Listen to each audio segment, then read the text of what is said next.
Hurdy-gurdy. Man, Donovan, one of the best credits roll songs ever at the end of Zodiac. I saw Zodiac at a advanced screening. Like, 'cause I got a little pamphlet, like a little card. Hey, go and see this for free. Great, packed theater. And when Jimmy Simpson, when the McPoyle, he goes, "That's him," and then it cuts to black, and then he goes, "Before he could be interviewed, Arthur Lee Allen died of a heart attack."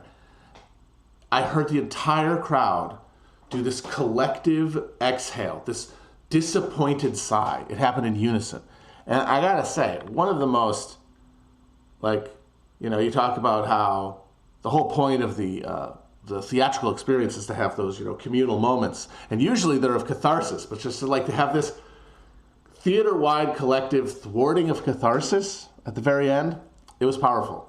Then the fucking creepy-ass hurdy-gurdy man kicks in. It's great.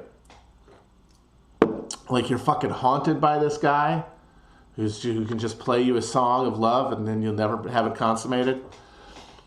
It's great. Which is why Zodiac is not really about how you can't know about what happened and it's the impossibility of certainty. It's not about that at all. That movie is adapted from a book by a guy, Robert Graysmith, who had a pet theory. He is not one of those guys who looked at, this unsolved historical mystery and decided to bask in the uncertainty and turn that into a creative pursuit. No, he said, hey, yeah, this Arthur Lee Allen guy, he did it. And the book and the movie, even though I think Fincher is much more ambivalent about it and probably doesn't even necessarily believe that, just by virtue of telling Graysmith's story, you smuggle in this actual narrative. And that's the reason that everybody sighs at the end when we saw it, is because they're like, fuck, we couldn't have our knowledge consummated. And that's really what it's more about. It's about how even if you know what happened, you can never be satisfied. It's not that you can't know. It's that knowing does not provide the satisfaction, the culmination that knowing is supposed to. Because if we're not seeking knowledge of what's really going on, then what else are we doing, right? But what does that knowledge gain us? Nothing. It can't gain us anything. Because we can know anything and it won't change our behavior. That's why you want to talk about great songs that speak to the specific contours of modern alienation from the self. Leonard Cohen's Everybody Knows. Everybody knows that the dice are loaded. Everybody knows the war is over. Everybody knows the good guys lost. People want to, if only everybody knew who killed Kennedy. It's what? 2/3 of the population think that in some way or another the government was responsible for the assassination of President Kennedy. What are they doing about it? Why would that number going to 100 change anything?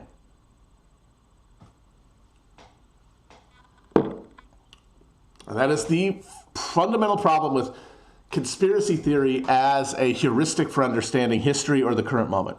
Not that those things didn't happen. Of course they happen.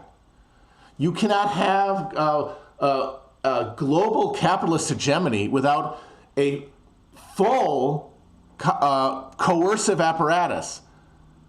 We have some fantasy, even with a relatively radical critique of American imperialism, that there's the places where we coerced capitalism into being and the places where we basically bribed it into being. But no, every level of social order, from the President of the United States, if his name is John Kennedy, to exploited workers and certainly minority workers in America, there are people who have to be brought along coercively, outside of the law. Because remember, we're talking about how there's X amount of coercion that needs to maintain a class rule, right? Over time, that number has to get bigger because there's more people who are being exploited. Their exploitation is organizing them around the feeling of being exploited. It requires more output. There has to be a escalation of coercion. Now, part of that is buying off some people so they're not fighting, so that they don't have to be coerced.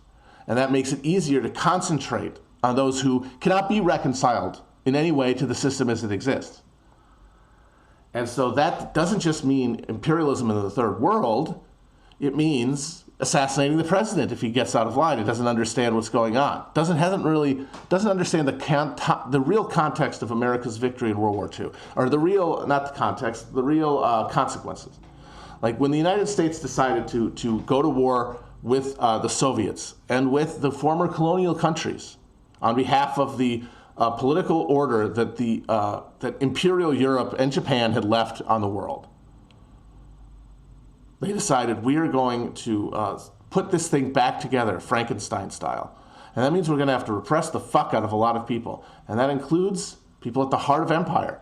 And so it's no coincidence that as the CIA is being formed, you have the creation of, or you have the Red Scare, this cultural war on communism that has political effects in the form of purging the most progressive elements of the American Democratic Party coalition, which could have steered the U.S. towards some sort of negotiated co-management of the post-war world with Russia. And I know that seems insane, and it's like, yes, the moment FDR's brain caved in, that possibility went away.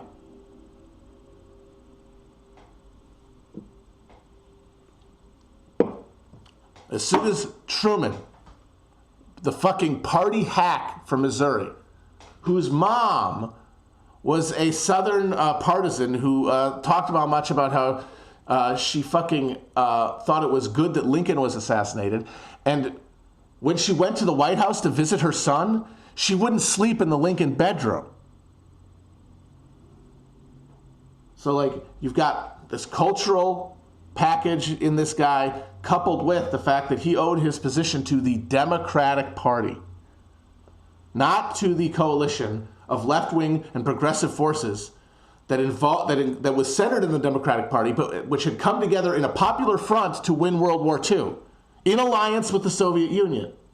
The question was, will that alliance continue into the task of rebuilding the world, or will it turn into war? And we made the choice to do that.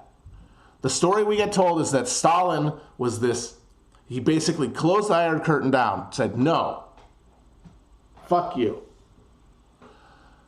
And we had to, in order to defend freedom, match that. But that's not what happened. This is what's happening, by the way, while the CIA is being built, while Truman is authorizing the building of the CIA.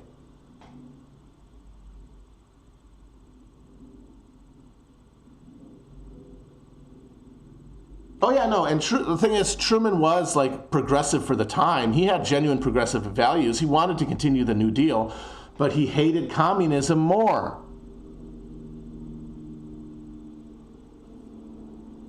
And he didn't hate communism merely because he was an apparatchik of the Democratic Party. He also hated it for visceral personal reasons. Because it suggested miscegenation.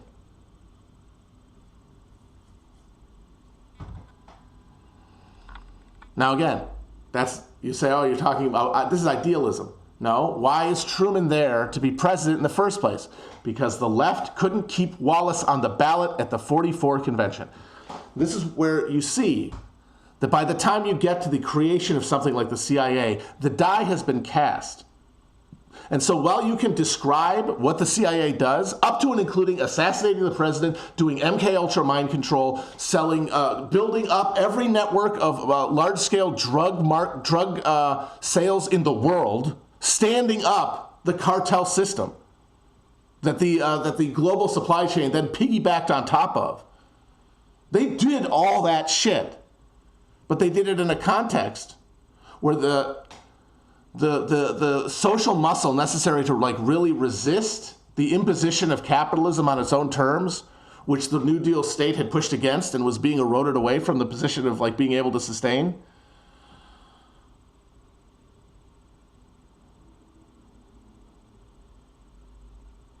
That what that meant is that while the CIA had to do what they did to maintain the position they were on, they were not doing it in a context where that any of their discrete actions were determinative. They were always happening after the decision had been made, after the crucial, real battle between the global working class, the global proletariat, humanity at large, and the algorithm that is like parasitically sitting atop like the human institutions of capitalism, of the capitalist like developed world.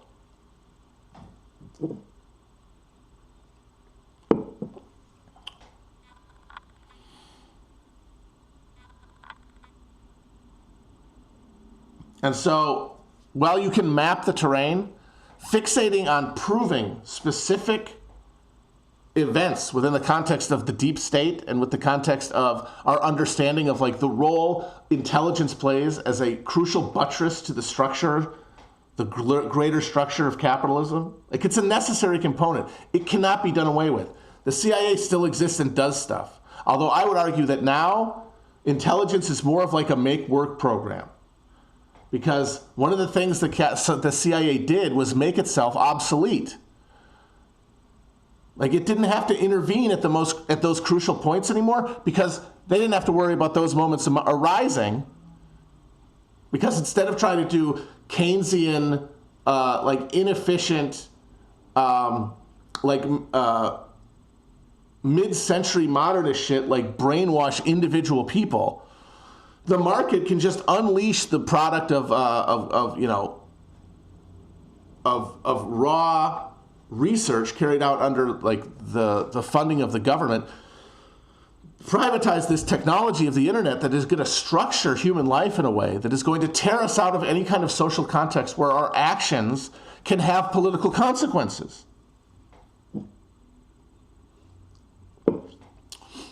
That's why we can, as an entertainment only, for entertainment purposes only, we can observe the arc of the intelligence state. But if our politics become applying a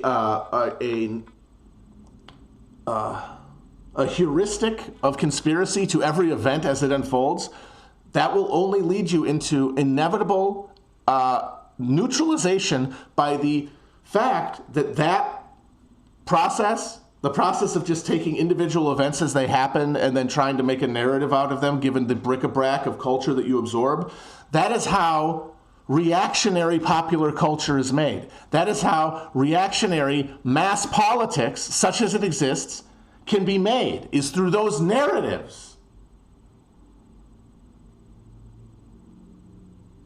What socialism, what Marxism is supposed to do is allow you to look at events as they happen.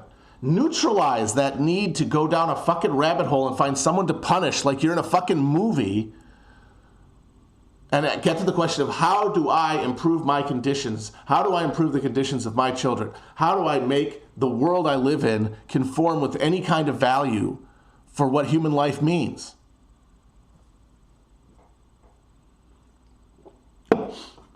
But, my God, no, I can't do that. I have to solve the riddle of who did 9/11, or I have to expose the plandemic. Like, okay, good, go for it. You're going to end up never finding out why. And what I mean by that is you will convince yourself, you've already convinced yourself. What you will not have is what you're dreaming about, the fantasy that is pulling you forward, which is that the revelation changes something, a fundamental fact about your life in the world, catalyzes a reaction. Because like even if you are just like a person who likes to talk about conspiracy theories and has no contribution to the research, and somebody else pulls out a smoking gun, you're going to feel like you were part of it and that it's your victory. That's the reason you're involved in this. And the other people involved in this, they're trying to get off. You're all trying to get off. Now you can think in your head, I'm trying to get off because I want to overthrow the structures of capitalism that stop us from being able to organize. And it's like, okay, yeah, I understand you want to do that. But 9 out of the 10 of the people who are doing it with you don't care about that shit. They want a narrative of violence. They want someone to blame. Then they want to come together to make them suffer. which is the fucking narrative. That's the mass political narrative that fascism offers as an alternative to the pursuit of like socialism as a utopian nirvana. It is, no, nirvana's a utopian like horizon, I should say. No, utopian horizons are impossible. It is man against man. There can be no deep cooperation between people. We are strangers to each other, which means we will all eventually destroy one another until there's only one left.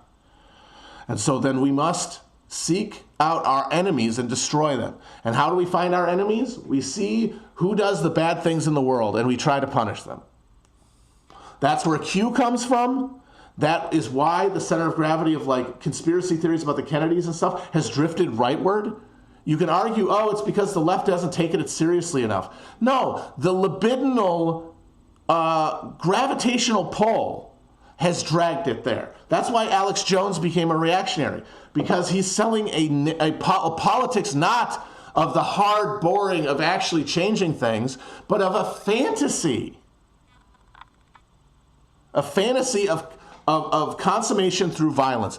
You're never going to get there is the thing. You're just going to keep running until you smash into this is the death drive enthroned that represented as fascism that can only be distinguished from the rest, from capitalism in any other condition. What's the difference between it is the conditions, the material conditions under which capitalism is operating. That is what the only difference is. Now but the thing is that time is the other factor. It's not just material conditions. If it was material conditions, that we would be back in like classical fascism that we imagine as like a mass seizure of power by a mass political party, represented in our case by the Republican Party. And I can see why we want that to be, because yes, if it's just a question of like capitalism in deep crisis, where even at the core of it, there's felt alienation from the system and unchanneled hostile energy, like that is true. But we are 100 years past that point technologically. That's what we forget when we think in only one of the two time or place factors that go into considering like a context that we're considering historically or even contemporarily. And what that is, that 100 years has wrought is a depoliticized, desocialized people who cannot act politically the way people could act politically in the 20s. They are, and when I say they couldn't, it doesn't mean that they can't physically do it, and it doesn't mean that they are too weak or pussified to do it. It means that the things that should exist to reinforce their actions, like to echolocate against, don't exist. Because people are like, in any situation, this sucks, I want it to change. Then what do? In some contexts, with some degree of technological, baffling between people, you get one amount of political, meaningful political organization. But in another, like the one we're in, all of our political energies get diffused into entertainment, aesthetics, which in politics is fascism.